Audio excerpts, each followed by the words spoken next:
I'm Dr. Mollie Marti, and welcome to Resiliency Matters. What if you could learn ways to make the world a more peaceful place? Would you spend the next 28 minutes with us? What if in the next 10 minutes you could hear personal stories and lessons from a man who survived the Holocaust? Would you hang out with us? Who is us? My other half today is Dr. Jacob Eisenbach. Jacob is a survivor of the Holocaust who went on to become a dentist, practiced for decades, retiring at age 93, and has now started a second career as a public speaker, educating about genocide and speaking about the Holocaust. He celebrated his 94th birthday this week, and we are so honored he is joining us in studio today. Welcome, Jacob. Thank you very much. Thank you for the wonderful introduction. You're very, very welcome. It was beautiful. You grew up in Poland. Tell us about your childhood. I was very lucky. I had a wonderful childhood. I grew up in a loving family of my parents, my older sister Fela, and my two younger brothers, Sam and Henry. My earliest recollection was when I was 3 years old, and my father brought for me a bright new tricycle, a red tricycle. I'll never forget that. And he brought gifts for my siblings as well. I had an extended family of about 100 people. And there are only 2 of us still alive at this time. One of them is my cousin Henry, who is living in Melbourne, Australia.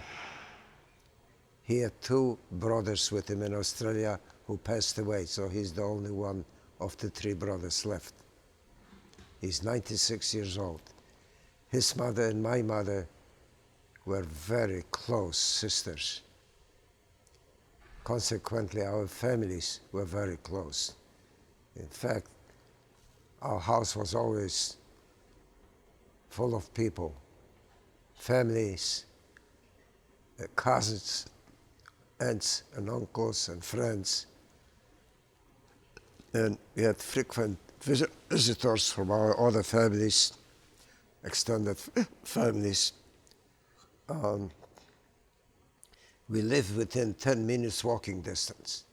So we visited each other all the time. Very close. Tell me about your mother, a loving mother. My mother was a living angel. She really was. Everybody who knew her adored her. And she was very, very charitable. Every Friday night we had a Shabbat dinner with candle lighting, and my mother would say prayers in front of those candles. And we always had a poor person to join us for a Shabbat dinner.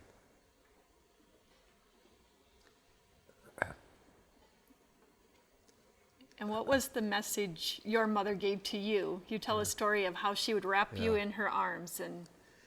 She would gather her 4 children and bless us by saying, "You are my greatest possession." And that gave us the feeling, the strong feeling, that we are loved and our lives matter. She died at the age of 41, 1 year before the war, so she did not go through the Holocaust. So what? But her message, she never knew what her blessings did for us when we were under the Nazi occupation. Because no matter what Hitler did or said about us, he couldn't possibly break those feelings that he instilled into us. And even in the darkest moments, that blessing has helped us to endure. It's beautiful. So when you were 16, the Nazis invaded. Yeah. What was that experience? Well, my wonderful childhood ended on September 1st, 1939, when the war broke out, and it transformed into an unimaginable nightmare. And later on, we didn't even know what is up, what is going to happen to us. But we thought of the worst things possible.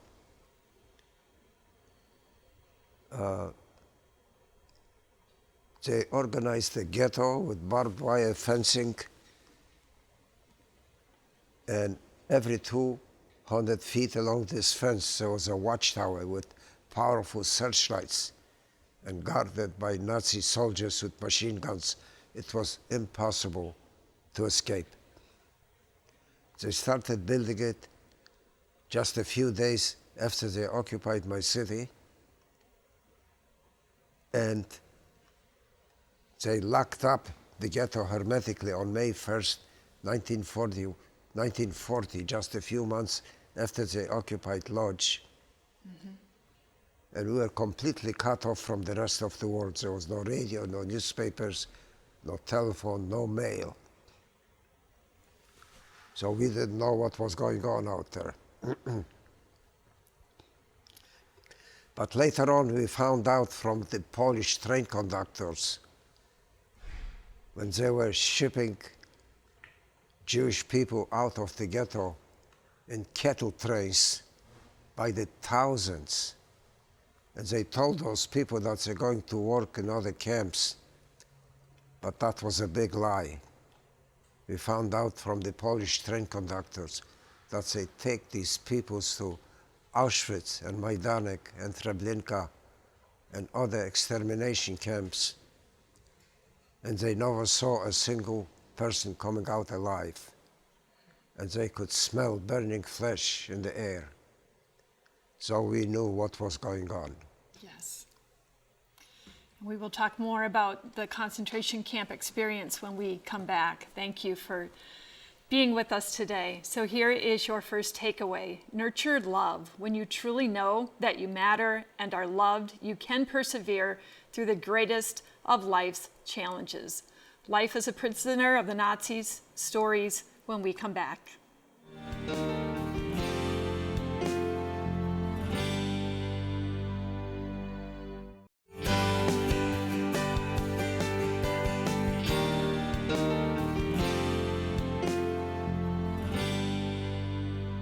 Hi, I'm Dr. Mollie Marti, and welcome back to Resiliency Matters. Today we are speaking with Dr. Jacob Eisenbach, a Holocaust survivor. So Jacob, we were speaking about the camp, and while you were there, you had an experience, you and your brother Sam. Tell us about the day you were hiding and were found. Okay. While I was in the ghetto, they were shipping people out by the thousands to the gas chambers.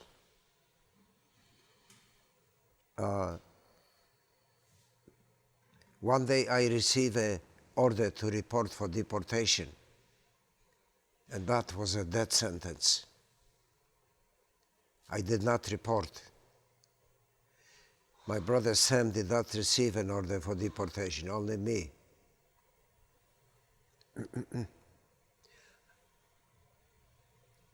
We managed to hide for about a month. And before I received that order for deportation, we lived in a one-room place upstairs with squeaking wooden floors leading to that room. And it was 20 below zero outside and 20 below zero inside. And we emptied that room and we put a padlock on it. And neighbors were telling us that the police was there many times. They saw the padlock and they walked away. They thought nobody was there, and there was nobody there. After a month of hiding,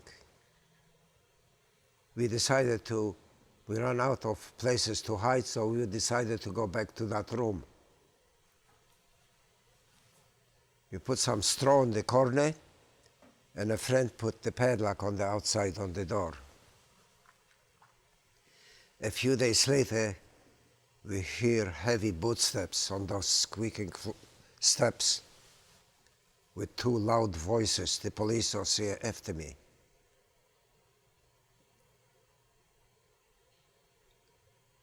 My heart was pounding. My knees were shaking. And I was begging for God's mercy. One of the two policemen says to the other one, "There's a padlock on the door. There's nobody here. Let's go." But the other policeman said, "Let's not go. Let's knock off the padlock and see what's inside." So they knocked off the padlock. They opened the door, and the first policeman had a flashlight, and he looks around the room, and he says to the other one, "Well, there's nobody here. There's nothing in this room. Let's go." Well, the wise guy said, "No, let's not go. Let's look at that pile." We're covered with straw. And he finds me.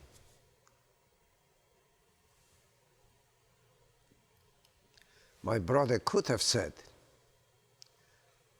"Jack, I know where you are going. You are going to the gas chambers. I'm not going with you." But this is not what he said. What he did say is, "Jack, our entire family is now gone. Of the entire family of 100, it's just the two of us that are left. I'm not staying here by myself. I'm going with you. Wherever you go, I go. Whatever happens to you will happen to me." And he said that knowing full well that he's going to the gas chambers. That's the kind of a bond we had in our family. And he goes with me. And they packed us into cattle trains for 3 days and 3 nights, 150 people per car, not enough room even to turn around. After 3 days, the train stops, they unload us, and we're sure we were in Auschwitz. But in 1941, 2 years after the war started, Hitler broke the non-aggression pact with Stalin, which he signed before the war, against the advice of his top generals. They told him that you will not be able to supply the front lines in those brutal Russian winters of 40, 50 below zero and 5, 6 feet of snow. Napoleon tried it in 1812 and failed miserably. But he was under the influence of amphetamines and narcotics, and he didn't take that advice from his generals. That was a grave mistake he made. The other grave mistake he made is declaring war against the United States. So he attacked the Soviet Union and took over eastern Poland. Many Jews from Lodz escaped to the Russian part of Poland because the Russians did not kill Jews, and my sister was one of them. She escaped with a few of her girlfriends.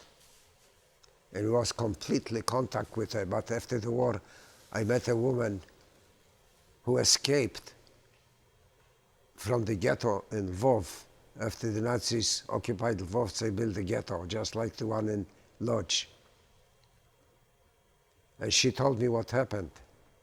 There were 110,000 Jewish people in that ghetto, and the Nazis came with machine guns, and in 3 days they killed all 110,000 Jews, and I have never seen fella again.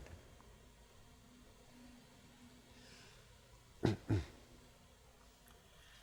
thank you for sharing. Thank you for sharing that story, and to kind of fill in some blanks, you went, because of the change in the war, instead of ending up in Auschwitz, you ended up in an ammunition Exactly. factory. Exactly. So the Nazis were losing the war on the Eastern Front, and they lost over a million men, and they took their own German people from the war production and sent them to the front to replace the dead soldiers. And in the last minute, they decided those young Jews who are still able to work, instead of gassing them, will put them in munition factories to replace the people that they took out for the front. And then when I follow your story, it's time for the next break, but when I follow your story, one aspect that I love, the point you make, is that policeman that found you actually saved your life, because he found you and you got out of the ghetto that was wiped out completely just a few months after. So it's time for tip number 2, and we will continue this conversation. In order to create a tranquil world without war, we must use our voices and keep alive these memories of genocide. If we forget the Holocaust, we are contributing to its repetition. This is why the conversation we're having today is so very important. When we come back, we will talk about creating a world without genocide. Stay tuned.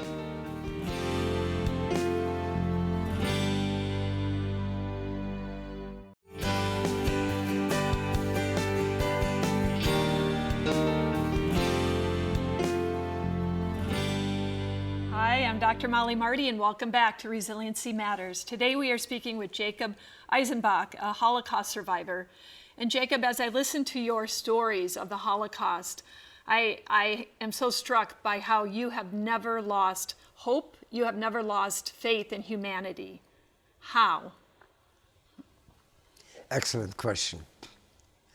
Ever since I was 5 years old, I always enjoyed sitting in and listening to adult conversations. And I learned many lessons that were a guide for the rest of my life. And one of those most important lessons that I learned is that no matter how dark the clouds may be, there will always be a day when the sun will break through, which means never lose hope for a better tomorrow. I was at the bottom of the pit, in the shadow of the valley of death, but I never gave up that hope. And that hope has been my guide. Why do people commit suicides? Because they lose hope in tomorrow. Well, that has never happened with me, and never will happen.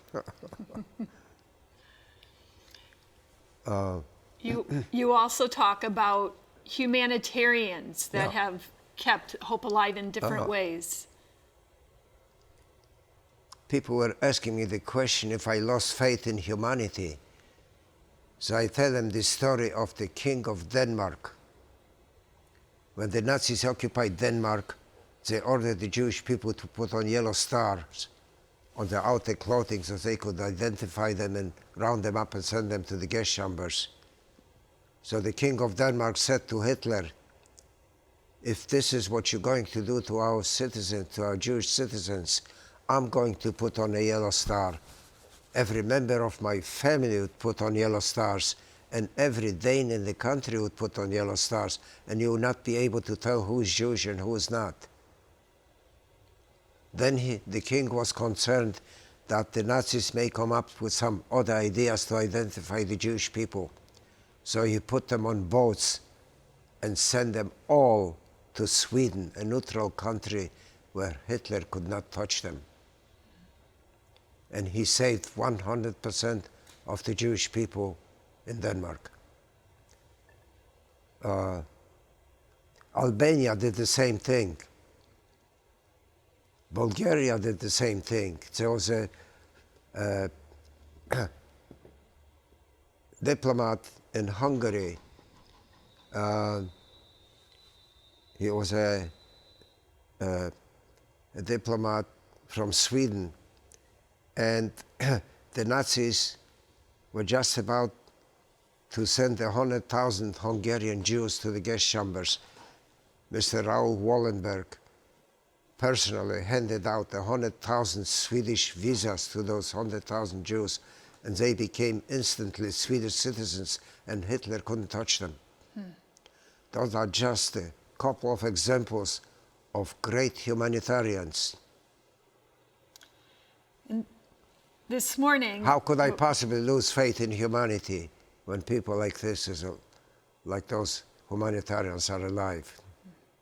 And I've heard in your longer speeches, there's so many examples. We have Martin Luther King and Gandhi, and you quote Pope Benedict XVI, and it continues. And that's what you focus on, is when there's people like that walking the earth, how can each of us, no matter what our circumstances, give up that hope? Well, it's not the humanity that committed these crimes. It was just one man and his cohorts that were responsible for it. How can I blame humanity for it? I have great faith in humanity, and I will never lose my faith in humanity. Well, I saw some of that come through this morning. My daughter was actually blessed by you to be in a school who heard you speak this morning. And so I was able to partake in that. And I have to say, you've kept up quite a schedule this week. I know you have spoken to churches, temples, colleges, high schools, and you're so passionate about getting this message out.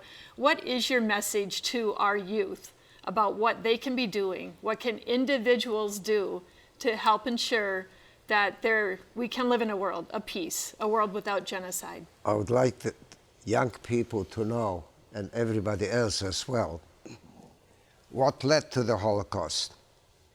It was hatred, discrimination, and intolerance that led directly to the Holocaust. And you should guard your precious minds against accepting ideas of hatred, discrimination, and intolerance. And we should all work in the direction of preventing and eventually stopping genocides all over the world, not only against Jewish people, but all nations and religions and nationalities. And what are some resources people can look to find out more about the Holocaust? Before you leave this room, help yourself to a handout which will tell you exactly what each and every one of you can do to help prevent genocides. And read the booklet by the former Secretary of State, American Secretary of State, Madeleine Albright, and the Secretary of Defense, William Cohen. They wrote a booklet entitled Preventing Genocide Infrastructure. It's a guide for governments and for people to follow to prevent atrocities and genocides. Thank you. And I want to say to our viewers, in addition to the people in the room who will get that guide, National Resilience Institute will write a blog about this conversation and provide a link to that resource, so you can all get that at home as well. That's so very important. You also mentioned the National Holocaust Museum as a resource. Right, the National Holocaust Museum, and it's all listed in my handouts, is a great source of information about what you can do to prevent genocides in the future. Good. So that leads us to this next tool, and I want to leave enough time because we have some additional inspiration by Dr. Eisenbach. Tool number 3, bringing peace to our world, starts with you, guarding your mind against accepting hatred, discrimination, and intolerance. Dr. Eisenbach has taught us today, with involvement and effort, we can eliminate genocide. It is important to stay hopeful. As he says, no matter how dark the clouds may be, there will always be a day when the sunlight breaks through. Someday, the world will be able to say with confidence, never again. This is Dr. Mollie Marti here with Dr. Jacob Eisenbach. I thank you so much for this conversation. My pleasure, Mollie. Thank you very much. You have blessed us today, so thank you. Thank you. And thank you to all of you at home for joining us on MediaCom MC22, your local programming leader.